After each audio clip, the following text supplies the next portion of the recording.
What is going on, y'all? It's your man Mike Titan, the gaming savant, here with my co-host Bryan Greer for another episode of the Blitz. Today, we will be giving our predictions and preview of the Western Conference Final.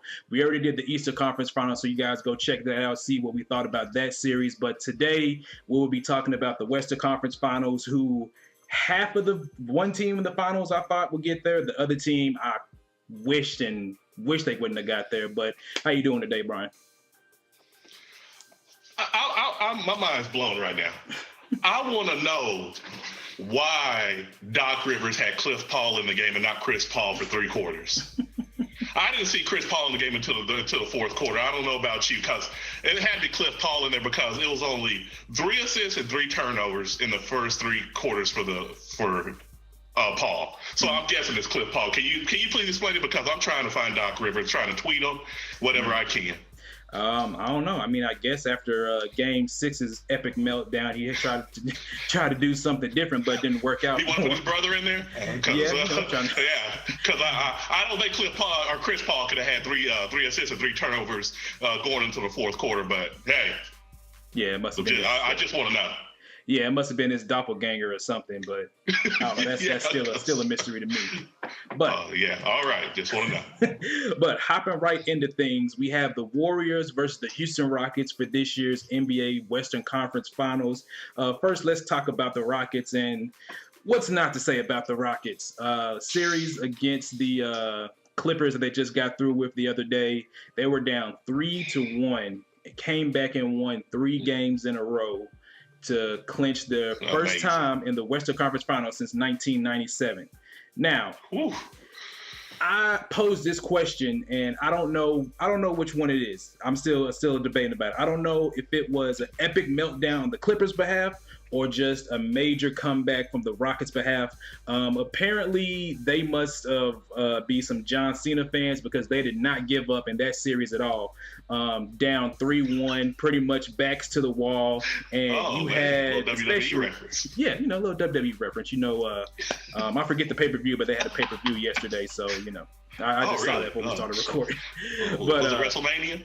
No, it wasn't WrestleMania. That was like back in April or March, something like that. I don't know. I'm still a little green on wrestling. I haven't watched it in a couple. Was Hulk Hogan on it? No, thank God, no. Oh man, well, I'm all out then.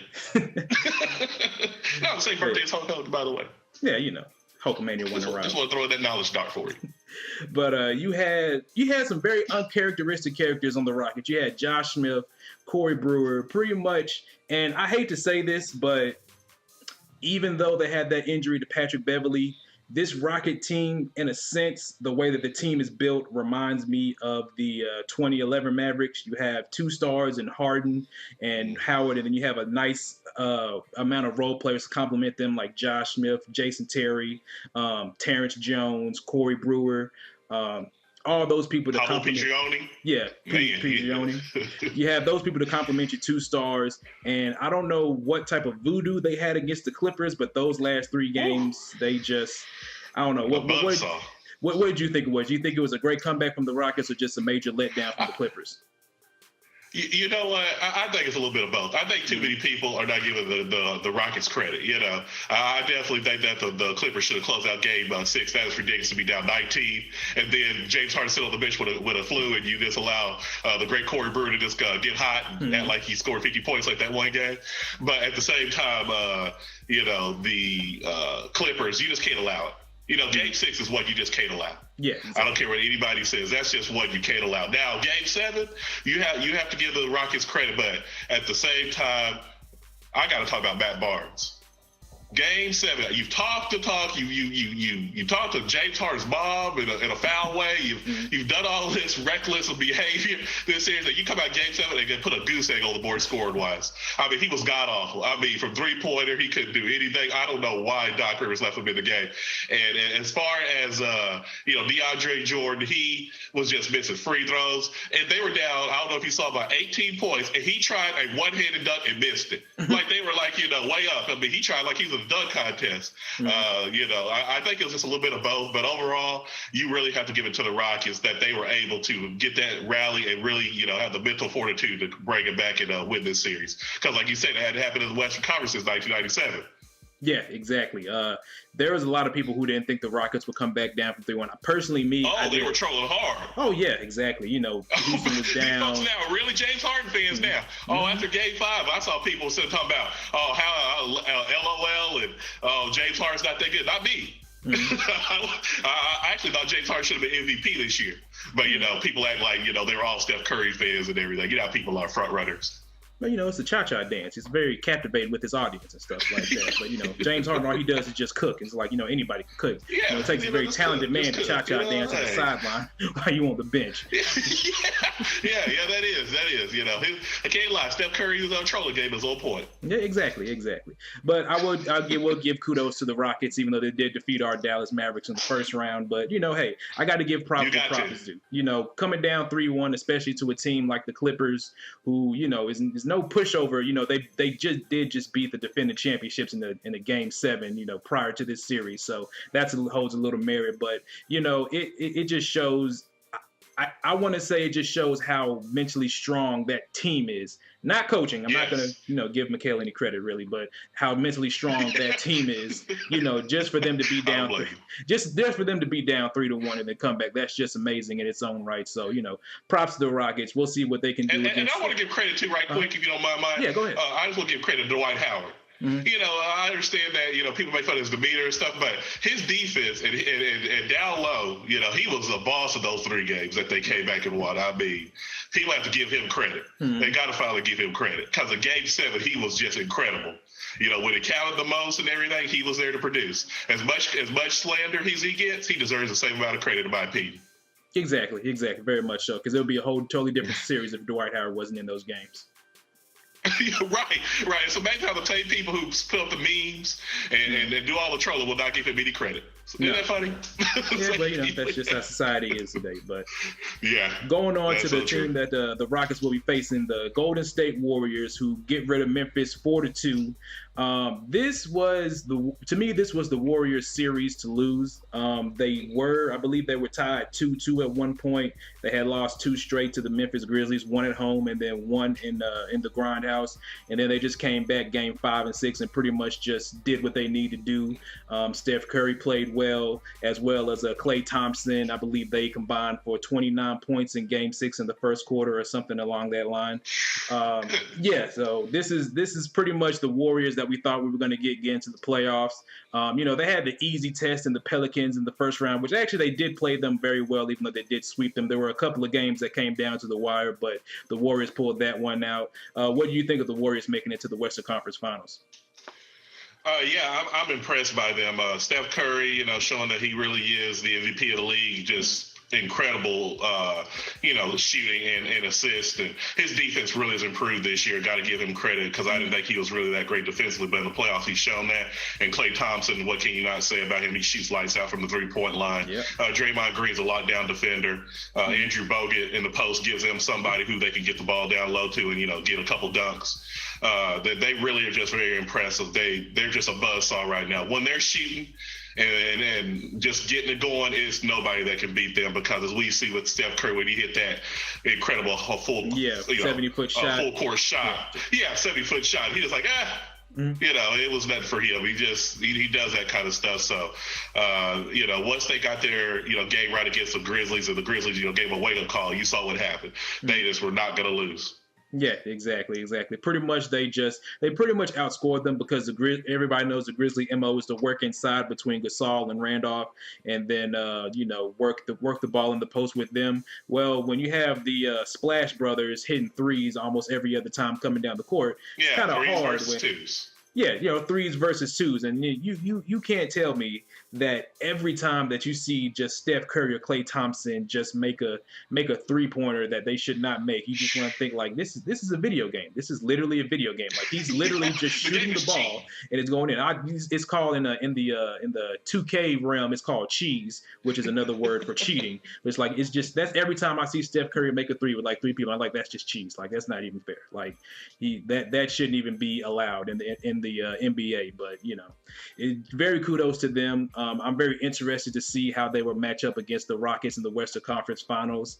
I think that this will be a matchup of the of the backcourt, seeing how the Splash Brothers can hopefully have their advantage against Terry and Harden. Granted, Harden has become a slightly better defender this year. I still don't think that there's a way that him and Terry can contain Curry and Klay Thompson for a whole 48 minutes. Also, how Bogut and Draymond Green are going to try to hold down Dwight Howard on the offensive glass. And also, just interesting to see. I'm interested to see this matchup because I think this will be the two that play against each other. I'm interested to see Terrence Jones against Draymond Green, just because they both, to me, kind of similarly play the same. At least, body build type. Draymond's more of a defender. Terrence Jones is more of a scorer. I'm very interested to see how that matchup will go out. What are your matchups for this series? I like you said that matchup. I want to see how Josh Smith does against Space or whoever is going to be guard him, maybe Draymond Green or whatever, because he is an X factor for me. It seems like for the Rockets, because when he plays well, they become a whole different team, as you saw in Game 6 and 7. Yeah, I mean, they really don't have anybody who can guard Josh Smith. He's gonna have a matchup because, like I said, they don't use David Lee anymore. He's got a size advantage. So I think the matchup between him and also the matchup of like Dwight Howard and Andrew Bogut. Dwight Howard has to become Dwight Howard, the Orlando Magic in this series. He's got to score more. He's got to dominate down low for them to have a chance, because that matchup of Steph Curry versus Jason Terry, you better pray. Yeah. Because that right there is the only way that's going to be. That's the only way that matchup is going to be anyway of a even, because I think Steph Curry is going to have his way with Jason Terry, and as we know, Klay Thompson against James Harden. James Harden's going to have to drive into the basket against Klay Thompson and really give him foul trouble for them to have a shot, because those first two games they cannot let the Warriors take both at home, because when the Warriors get their confidence up, we know what they do. Yes, exactly. I agree with you. I feel like that the Rockets are going to have to utilize what they've been doing the whole playoffs, and that's getting to the free throw line. I feel like that's going to be the X factor, because you get to the free throw line, you stop all the fast breaks that the Warriors like to run and get those easy transition threes. You also slow down the game a little bit so they're not just running up and down the court, and you also get free points. So say if they come down and make a three and you go to the free throw line, you make two, that stops them if you would have missed a shot and they would have pushed the ball up the court. So I'm interested to see how that's going to go. James Harden getting to the basket, Dwight Howard down low with Andrew Bogut, Draymond Green. I believe David Lee's back playing. Even Festus Ezeli, he's the one who's replaced Space. He's been playing. He played well the last game, I believe. And it's just interesting to see how they're going to match up with Dwight Howard, because we all know that he's easily a 15-15 machine if you let him roam free down low, especially with only Andrew Bogut, who's as big as him but not as athletic, and Draymond Green, who's athletic but not as big. So that's very interesting to see how they're going to combat Dwight down low. Yeah, I agree. And another thing I just thought about was James Harden has to attack Draymond Green. Yeah. They have to. If you get him in foul trouble, the Warriors become a different team on the defensive end of the court. He is their defensive stopper. So, James Harden's going to have to really force the issue and make the referees call fouls on the Warriors, because they can score with the Warriors. That's something nobody's talking about. Yeah, this is the first team that go toe-to-toe when it comes to scoring. I don't know why James Harden gets so much slander, but when it comes toe-to-toe with scoring, I'm sorry, people. James Harden go there with Steph Curry. So, if they use Dwight Howard really brings his game, and James Harden, forces the issue and makes the referees call fouls, then it's a different series, in my opinion. Yeah, very much so. If they can get Draymond Green, the Warriors' best defender, in foul trouble, maybe get Thompson or Curry in foul trouble, depending on who's guarding Harden, that'll be a very troubling situation for the Warriors, as they have to go to the bench earlier than they would want to. But all in all, I think this is going to be a very good series. I would have much rather seen maybe the Spurs or the Clippers in this series, but I still think this would be I think this would definitely be a high-scoring series. I feel like that each game of this series has a chance to go, over 100 points per team, so maybe in the 120s in regulation. But overall, for my prediction for this series, it's kind of tough because I have given the Rockets a lot of respect for the last series that they played, coming down 3-1 and coming back and beating the Clippers. But I still give it to the Warriors, but I will give it to the Warriors in 7. I think this is going to be a back and forth. I think both teams are going to steal at least one game away on the other team's court, and that it'll come down to Game 7 with home court advantage for the Warriors, and I think they'll be able to pull it out. What do you think the prediction for the series is? I'm going to go with the Warriors in 6. Okay. And the reason I'm going with the Warriors in 6 is because Steph Curry's shooting. And yes. I just don't think they have a guard who can stop him on the Rockets. It's just the way he can step back and shoot and do all those things. They just don't have anybody to guard him. And when he gets it going, it's just deflating. And I just think that they just – This is a team that is just on a mission. I don't know what it is. They just have the right chemistry. They write the right defensive chemistry, because you saw in Game 7, the Rockets did turn the ball a lot. They cannot do that against the Warriors. No. Because the Warriors live off turnovers. Yeah.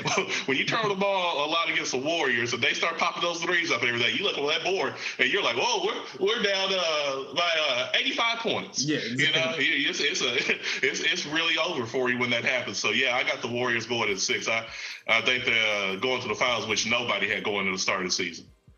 Yeah, yes, very well put. They weren't the fan favorites in the finals, but as the season went along and they pretty much dominated everybody they played and took a firm hold of that number 1 seed in the Western Conference towards the end of the regular season, beginning of the playoffs. They became everybody's pick to make it out the Western Conference. So that's what we got. I have the Warriors in 7. Bryan has the Warriors in 6. You got any closing statements before we get out of here? Yeah, actually, I do. I want to give a special invitation out to the LA Clippers to join me and Mike on the Blitz for the finals. I heard that you had your bags packed and had tickets all ready to go to Golden State. Unfortunately, things didn't work out for you. So I know y'all have a little considerable amount of free time on your hands. So me and Mike want to give you an invitation to be on the Blitz for the finals, because Blake Griffin, CP3, Cliff Paul, Doc Rivers, we'll even take Big Baby Glenn Davis. We'll take anybody to be on with us because, we care about you guys and, want to, give our thoughts and prayers out to you as you go through this off season. So, hey, remember, the Blitz is here for you. Very well put. We have the email in the description down below if you guys want to contact us. I want to thank everybody. I want to thank everybody for watching. Please make sure to like, comment, subscribe. Don't forget to check out our Eastern Conference finals preview video that we did before this. We have our predictions for the Cavs and the Hawks. Cavs and Hawks in the other video. So I want to thank everybody for watching. And before we get out of here, Chris Paul, I just want to say I know this is hard for you. You haven't been to the finals and you're 10 years in the league. All I have to say is that none of this probably would have happened if you would have stayed a Laker. So you have David Stern to blame for that. Thank everybody for watching. We'll catch you guys next time. Peace.